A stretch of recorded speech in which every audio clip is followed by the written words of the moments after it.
Ça ne dépend ni de celui qui veut, ni de celui qui court, mais de Dieu qui fait miséricorde. Alors c'est quoi la miséricorde de Dieu? La miséricorde de Dieu est celle-ci.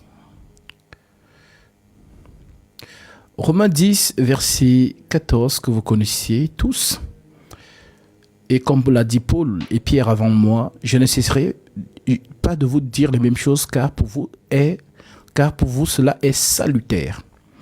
Alors au verset 14, l'apôtre Paul déclare: comment donc invoqueront-ils en celui qu'ils n'ont pas cru?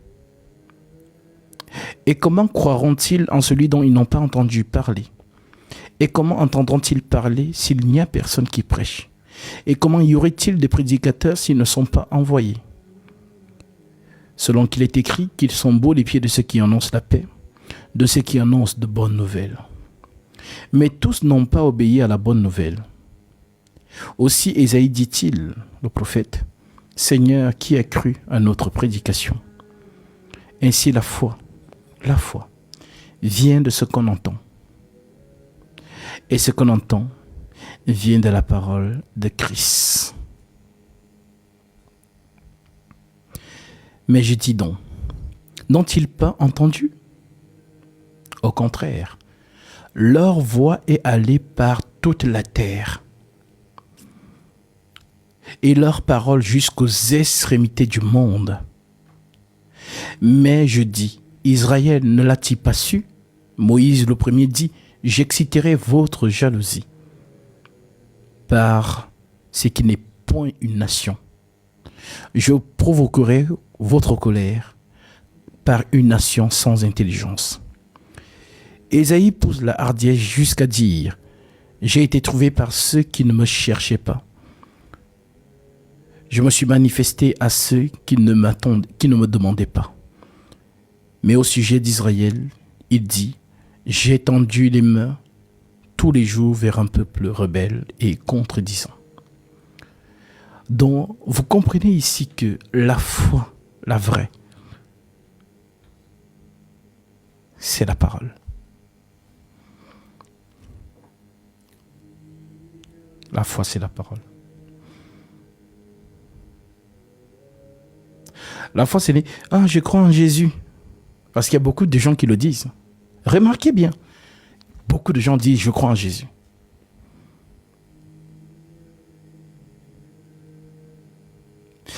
Pourquoi? Parce qu'on a dit aux gens: répète après moi. Dis: Seigneur Jésus, je crois que tu es mon Seigneur, mon Sauveur. Amen, tu es sauvé, tu as le Saint-Esprit. C'est faux. Il ne faut pas bien comprendre ce que les apôtres ont écrit, notamment l'apôtre Paul. Lorsque vous lisez cette lettre, c'est par la foi, c'est par la parole qu'on a la foi. Et c'est par cette foi qu'on prend son baptême conformément à la Sainte Doctrine, en invoquant le nom du Seigneur. Actes chapitre 22, verset 16.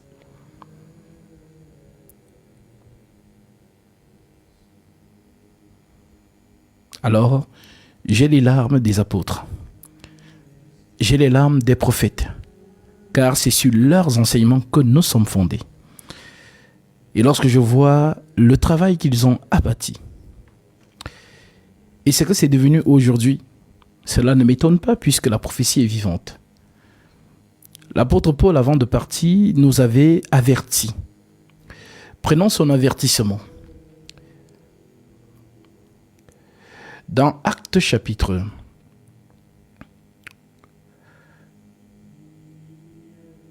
20, je prends le verset 17.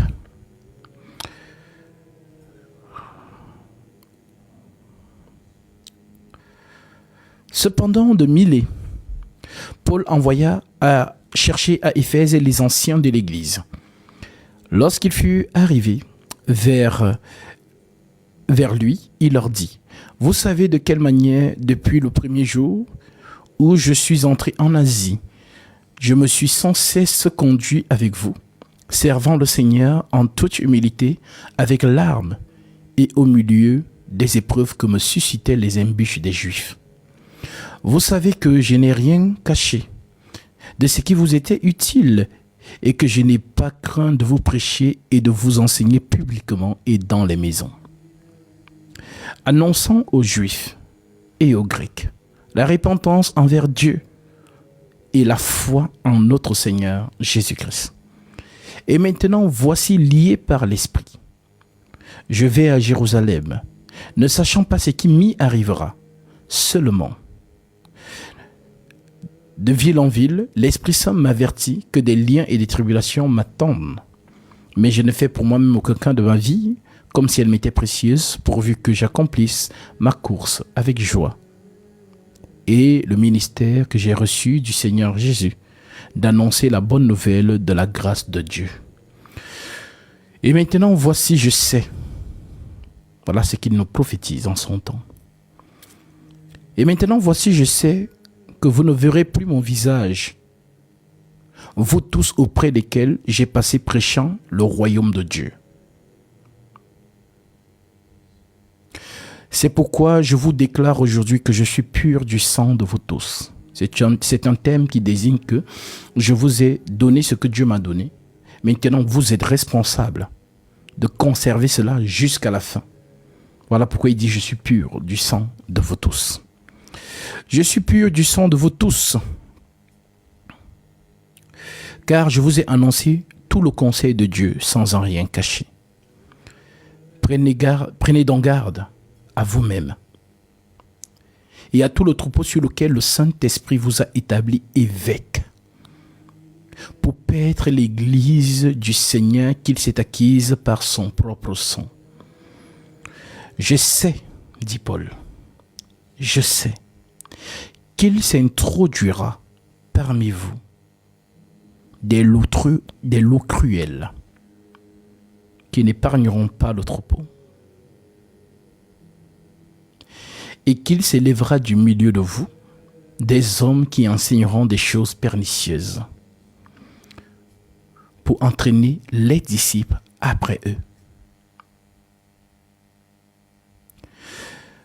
Donc cela n'est pas étonnant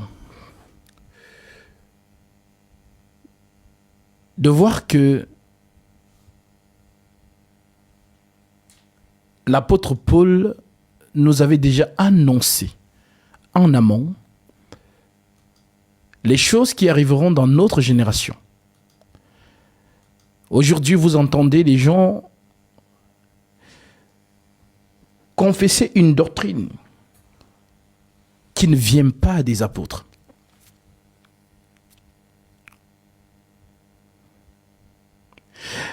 Le mal est que les gens sont tellement aveugles qu'ils ne voient pas. Pourtant, voir, c'est l'écriture. On parle d'une lampe. Ta parole est une lampe à mes pieds, une lumière sur mes sentiers. Mais les gens se détournent de la lampe pour suivre les hommes d'une manière fanatique. Chacun a son homme de Dieu préféré, entre guillemets. Et ne vérifie plus à la lumière des Saintes Écritures ce qui est vrai ou ce qui est faux. Alors je dis malheur à vous, car vous n'aurez pas d'excuses. Vous serez surpris en traversant le voile.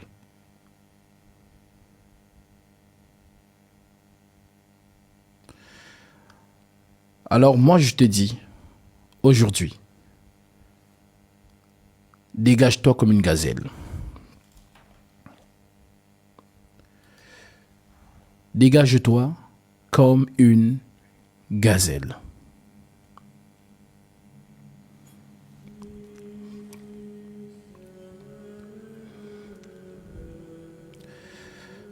Je suis un enfant de lumière. Et lorsque je vous dis qu'une personne n'est pas du conseil de Dieu, croyez-moi à la lumière de l'Écriture. Je vais vous donner une liste. Et comme les prophètes et les apôtres avant moi vous ont annoncé des choses, mais que vous avez fait justement sourde oreille. Alors, nous le disons quand même, pour ceux qui sont destinés à être arrachés du feu. Marcelo Tonassi n'est pas du conseil de Dieu.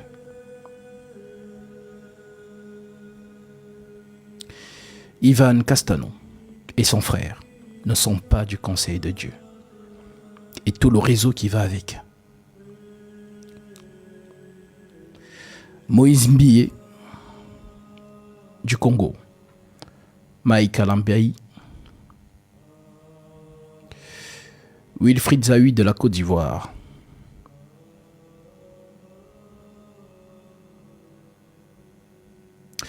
Gédéon de la Tchétchouva,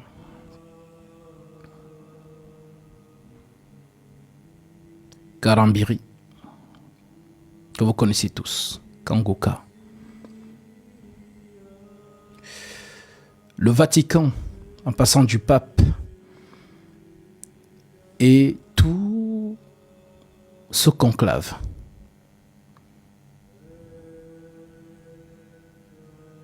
Ne sont pas des hommes de Dieu.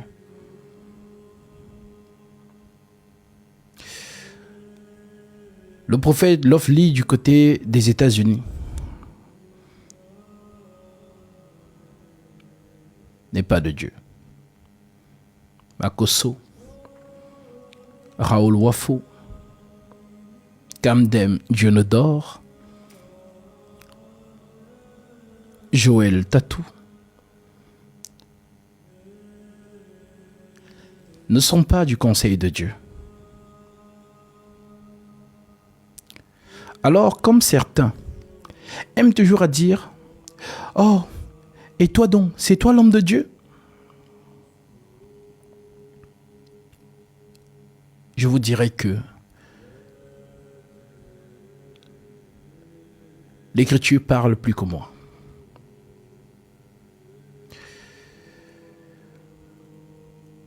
Romains chapitre 3, verset 1, déclare: quel est donc l'avantage des Juifs, ou quelle est l'utilité de la circoncision? Il est grand de toute manière, et tout d'abord en ce que les oracles de Dieu leur ont été confiés. Et quoi? Si quelques-uns n'ont pas cru, leur incrédulité anéantira-t-elle la fidélité de Dieu? Loin de là. Que Dieu, au contraire, soit reconnu pour vrai, et tout homme pour menteur. Je suis un homme, et tout ce que je viens de citer sont des hommes. Alors que tout homme soit considéré pour menteur. Lorsque l'homme est en face de toi, de base, dans ton esprit, c'est un menteur qui est en face de toi. Maintenant, voici ce que l'Écriture te dit à la suite. Afin que tu sois trouvé juste dans tes paroles et que tu triomphes lorsqu'on te juge. On juge les paroles d'un homme, bien-aimé.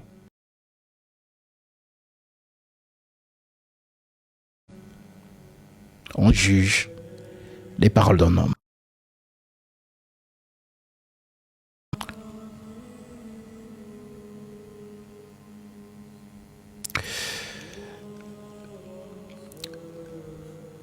Alors, à tous les détracteurs, je vous étudie, mon panel est ouvert. Si vous pensez que vous avez quelque chose à dire ou à me contredire, envoyez votre demande. Et à la lumière de l'Écriture, nous allons vous écouter. N'ayez pas peur. Ça ne sert à rien de faire les connaisseurs dans les commentaires. Vous pouvez envoyer vos demandes. C'est ouvert. Nous allons vous écouter. Ce n'est pas la guerre. Puisque l'Écriture dit que lorsque nous parlons de la parole de Dieu, c'est que le but que nous devons rechercher, c'est l'édification de tous. Alors, vous serez crédible en envoyant vos demandes. Mais si vous restez dans les commentaires, juste pour écrire, vous n'êtes pas crédible. Je n'ai jamais vu une lumière qui a peur de l'obscurité. Si c'est moi l'obscurité, vous allez me dissiper à la lumière de ceci. Mais si c'est moi la lumière, vous aurez toujours peur d'être en face de moi. Donc, d'un état d'esprit vraiment d'amour et d'édification, je dis donc à chacun de vous, si vous avez quelque chose à dire ou à démontrer que ce que tu as dit là c'est faux, tu envoies ta demande. Et nous allons donc faire cet exercice que nous venons de lire. Et quoi? Si quelques-uns n'ont pas cru, leur incrédulité anéantira-t-elle la fidélité de Dieu? Loin de là. Que Dieu au contraire soit reconnu pour vrai. Dieu c'est l'écriture. La parole fait chair. Dieu c'est l'écriture. Que Dieu au contraire soit reconnu pour vrai. Et tout homme pour menteur. Donc toi et moi, nous sommes des menteurs. Alors l'écriture continue en disant, selon qu'il est écrit, afin que tu sois trouvé juste dans tes paroles et que tu triomphes lorsqu'on te juge. Nous sommes appelés à juger, mais à juger selon la justice. Jean 7, verset 24, dit le Maître. Ne jugez pas selon l'apparence, mais jugez selon la justice. Donc voici notre juge. Donc lorsqu'un homme parle, nous le vérifions à la lumière de cette parole. Donc si vous avez quelque chose à dire, et pour paraître vraiment crédible aux yeux de tous ceux qui nous écoutent, vous envoyez votre demande. Vous dites, ce que tu as dit là, c'est faux. Et tu nous montres l'écriture et nous allons vérifier, nous tous ensemble. C'est ce qu'on appelle donc juger l'écriture, juger par la justice. Donc, ne restez pas en bas pour justement distraire. Et je vous dis à vous qui venez toujours dans mes lives pour écouter. Soyez concentrés. Je vous étudie quand vous venez m'écouter. Ayez toujours votre Bible, votre bloc-notes, pour pouvoir justement vérifier à la lumière des Écritures ce que nous vous disons. Ce n'est que là que vous pourrez dire Amen ou non. Puisque les prophètes ont posé le fondement. Les apôtres ont posé les fondements. Moi, je viens dans la suite des temps. Je ne suis pas venu poser un nouveau fondement. Non. Au contraire, je continue dans le processus des apôtres en répétant fidèlement ce qu'ils m'ont enseigné. Conformément à 2 Timothée 2, versets 1 à 2. Toi donc, mon enfant, fortifie-toi dans la grâce qui est en Jésus-Christ. Et ce que tu as entendu de moi, en présence de beaucoup de témoins, confie-le à des hommes fidèles qui soient capables de l'enseigner aussi à d'autres. Donc nous n'enseignons que ce que nous avons reçu de la part des apôtres. Et à ce moment-là, nous sommes sûrs que nous sommes dans la continuité apostolique. Donc, je ne peux pas venir dans la suite des temps et venir dire le contraire de ce que Paul a dit, de ce que Pierre a dit, de ce que Jacques a dit, de ce que Jean a dit. Non. Alors réveillez-vous. Ayez vraiment la crainte de l'Éternel, qui est dans le commencement de la sagesse. Et la sagesse, c'est ceci, l'Esprit de Dieu, comme Salomon l'a demandé. Accorde-moi de la sagesse et de l'intelligence, afin que je sache me conduire à la tête de ce peuple. Car qui pourrait juger ton peuple, ce peuple si grand? Pour juger le peuple de Dieu, il faut avoir l'esprit du Créateur. La sagesse et l'intelligence. Tu ne peux pas marcher à la tête du peuple saint si tu n'as pas l'esprit de Dieu. Comme Moïse l'avait dit, si tu ne marches pas devant moi, je ne viendrai pas. Donc, arrêtez de vous cacher en faux profil. Si vous pensez que ce que j'ai dit n'est pas exact, vous envoyez votre demande et nous allons vous donner la parole. Ne vous inquiétez pas. Ici, si on peut le dire, c'est le VAR des Écritures. Et cela permet aussi à tous nos mamans, à toutes nos grandes sœurs, à tous nos grands frères, nos papas, nos grands pères, tels que Paul pouvait le dire à Timothée, exhorte ceux qui sont âgés comme à des pères, celles qui sont âgées comme à des mères, et ceux qui sont jeunes comme à des frères et comme à des sœurs en toute pureté. Parce que tous ceux qui se disent qu'ils sont chrétiens aujourd'hui, je vous en supplie, la plupart de vous, vous avez suivi des hommes. Je reçois de ces appels. Tous ceux qui ont envoyé leur demande, je vous prends tout de suite. Je reçois de ces appels et de ces témoignages que je reste comme ça. Je dis, mais qu'est-ce qui se passe? Et parfois même, je gronde par une colère sainte. Ces frères et ces sœurs qui me disent, mais ah non, je suis dans un groupe là-bas. Là-bas, on dit qu'on ne doit plus baptiser d'eau. Que voilà, on ne baptise plus d'eau. Si on baptise d'eau, ce sont les esprits étrangers qu'on nous met. J'ai dit, mais c'est pas possible. J'ai dit à la personne qui me dit, qu'est-ce que la parole dit? Elle dit, mais non, la parole dit que, voilà, repentez-vous et que chacun de vous soit baptisé. Ils disent que le baptême, là, en fait, c'est le Saint-Esprit. Il dit, ma sœur, le baptême que Philippe a administré à l'énoque éthiopien, là, c'était quel baptême? C'était le baptême du Saint-Esprit ou c'était le baptême d'eau? Comment il t'explique cette écriture? Ah, ils me disent que c'est moi qui ne comprends pas les épîtres. Donc, il faut interpréter l'eau là. L'eau que l'énoque éthiopien a dit à Philippe, voici de l'eau. Qu'est-ce qui empêche que je sois baptisé? C'est incroyable. Le baptême de Corneille. Corneille reçoit le Saint-Esprit avant le baptême d'eau. Ils expliquent cette écriture comment? C'est donc ce qu'on appelle doctrine des démons. Et les gens sont troublés. C'est-à-dire que ce que je perçois, c'est qu'ils ont les écritures qui leur disent la vérité. Mais il y a des démons qui les soufflent le mensonge. Alors, ils sont un peu perdus. Ils ne savent plus où donner la tête. Mais comment vous pouvez réfléchir face à l'écriture? C'est l'écriture et la vérité. Suivez toujours ce que l'écriture dit et non ce que l'homme peut vous dire. L'homme ne parle pas par lui-même. L'homme parle soit par l'Esprit Saint, soit par l'esprit du diable. Comme l'Éternel l'a dit à Moïse dans Exode chapitre 4 verset 10, je vais vous répéter cette écriture. Parce que ce n'est pas possible que toi-même tu vois, l'écriture te dit la vérité. Mais quelqu'un vient te dire non, ce n'est pas ça. C'est incroyable. Alors, vraiment, que l'écriture soit toujours votre guide. Exode 4 verset 10. L'écriture dit ceci. Moïse dit à l'Éternel, ah Seigneur, je ne suis pas un homme qui ait la parole facile. Et ce n'est ni d'hier ni d'avant-d'hier, ni même depuis que tu parles à ton serviteur, car j'ai la bouche et la langue embrasées. L'Éternel lui dit, qui a fait la bouche de l'homme et qui rend muet ou sourd, voyant ou aveugle? N'est-ce pas moi l'Éternel? Va donc, je serai avec ta bouche. Je serai avec ta bouche. Et je t'enseignerai ce que tu auras à dire. Ce n'est pas l'homme qui enseigne. L'écriture qui vous dit dans les épîtres, c'est poussé par le Saint-Esprit que les hommes ont parlé de la part de Dieu. C'est Exode 4.